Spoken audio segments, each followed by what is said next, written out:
আজকে দর্শকদের উদ্দেশ্যে প্রথমে একটা কথা বলি শুরুতেই। আজকে এটা হচ্ছে পুরাটাই হচ্ছে পুরা ভিউটা নেন, পুরাটা হচ্ছে একটা পেয়ারার বাগান। মানে এই পেয়ারার বাগানের মধ্যেই সমন্বিত ফসল চাষ আর কি। আমি নাটোর অঞ্চল বলতে এই চলনবিল অধ্যুষিত অঞ্চলটাকে কৃষিতে সমৃদ্ধশালী বলি। কেন বলি তার কারণটা হচ্ছে এই অঞ্চলটা এমন কোনো ফসল নাই যে আসলে হয় না। যেদিকে রসুন তো রসুন, তরমুজ তো তরমুজ, তারপর মাছের মানে পুকুর, মানে ইচ অ্যান্ড এভরিথিং এদিকে আছে। তো এখানে আজকে যে জিনিসটাতে আসা, এই ক্ষেতে মানে পেয়ারার বাগানের মধ্যে একটু দেখেন মিষ্টি কুমড়া, মানে জামাল সিডের রয়্যাল বেঙ্গল 2 একসাথে কয়টা দেখেন, একটা দুইটা, এদিকে দেখেন একটা দুইটা তিনটা চারটা পাঁচটা ছয়টা সাতটা, এদিকে একটা আটটা। অর্থাৎ জামাল সিডের রয়্যাল বেঙ্গল 2 হাইব্রিড জাতের একটা মিষ্টি কুমড়া। এটা হচ্ছে প্রচুর পরিমাণে ধরে, আর এটা সবচাইতে মানে যে জিনিসটা বাড়তি একটা ফসল। অর্থাৎ এদিকের এই অঞ্চলের মানুষ এদিকে তো মানে জমি লিজ নিয়ে আবাদ করে, তাই না ভাই?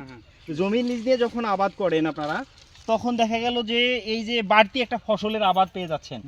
আমি আরেকটা ভিডিও মানে আরেকটা ক্ষেত দেখিয়েছিলাম কিছুক্ষণ আগে, ওনার নাম কি ছিল জানি ভাই? আনার ভাই। ওনার অলরেডি উনি যে জিনিসটা ইয়ে 20 টাকা করে কেজি দরে ওনার দাম করছে, ওনার হয়ে গেছে প্রায়। তো বিষয়টা হচ্ছে উনি আমার একটা হিসাব দেখাইলো যে তিন বিঘার ওনার একটা প্রজেক্ট, আপনার জমি লিজের সম্পূর্ণ টাকাটা মানে এই ফসল দিয়ে সে পাওয়া যাচ্ছে। তাহলে কিন্তু এটা মানে একের ভিতর হয়ে যাচ্ছে 2। তো বিষয়টা হচ্ছে আপনার এটা বাগান হচ্ছে, ওনার নাম হচ্ছে কি ভাই? পারভেজ ভাইয়ের বাগান এটা। তো এটা এই অঞ্চলটার মানে ভিউটা আমার এত সুন্দর লাগলো যে এদিকে পেয়ারার বাগান, তারপর ওইদিকে হচ্ছে দেখলাম বড়ই বাগান। মানে এই সব বাগানের ভিতরে এর আগে এই অঞ্চলে কি ভাই, এদিকে একটু, এই অঞ্চলে কি এই মানে আবার ছিল এটা মিষ্টি কুমড়া? এটা নতুন আসছে তাই না? এবং এইটা আসছে বলতে এটা যে জিনিসটা আমি দেখলাম, এই জিনিসটা হচ্ছে আমাদের ব্যবসায়ী বিলদহর বাজারে ওনার হচ্ছে দোকান। ভাই আপনার বিলদহর বাজারেই তো আপনার দোকান, তাই না? আপনার দোকানের নামটা একটু বলেন। সরকার এন্টারপ্রাইজ। এটার প্রোপাইটার হচ্ছে ফারুক ভাই। তো ফারুক ভাইয়ের হাত ধরে এই অঞ্চলটাতে মানে পেয়ারা, বড়ই, এই বাগানের ভিতরে সমন্বিত যে চাষটা, অর্থাৎ একই ফসলের ভিতরে বাড়তি একটা আবাদ, এই বিলাতির আবাদটা আর কি এই অঞ্চলে ফারুক ভাইয়ের মাধ্যমে আমাদের শুরু হচ্ছে। ধন্যবাদ ফারুক ভাই আপনাকে, কারণ এই অঞ্চলে আগে এই বাগানের ভিতরে এই আবাদটা ছিল না। এটা আসলে সত্যি কথা বলতে যেটা আপনি কি মনে করেন যে একটা মানে কৃষক যদি লাভবান হয়, এতে আসলে সর্বোপরি দেশের মঙ্গল, অফকোর্স। তো যাই হোক, বিষয়টা হচ্ছে আপনার যে জিনিসটা আমরা এখানে অবজার্ভ করলাম সেটা হচ্ছে আপনার কৃষক লাভবান হলে এটা সবার জন্যই ভালো। আর সবচাইতে বড় কথা হচ্ছে জামাল সিডের যে এই বিলাতি লাউ, মিষ্টি কুমড়া, মানে এটা ব্যাপক হারে সামনে এই অঞ্চলে হবে।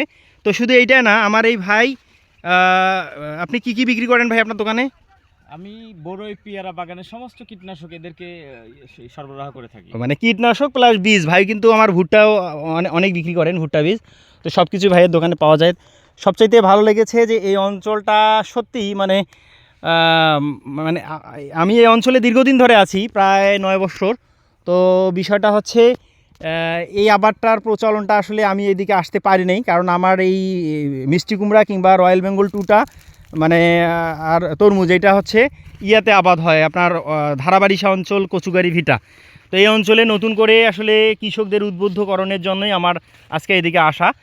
তো মানে আসলেই এত সুন্দর, মানে কি বলবো, যে ধরে আছে একদম, মানে প্রচুর পরিমাণে ধরে। এটা বাড়তি একটা ফসল, হ্যাঁ।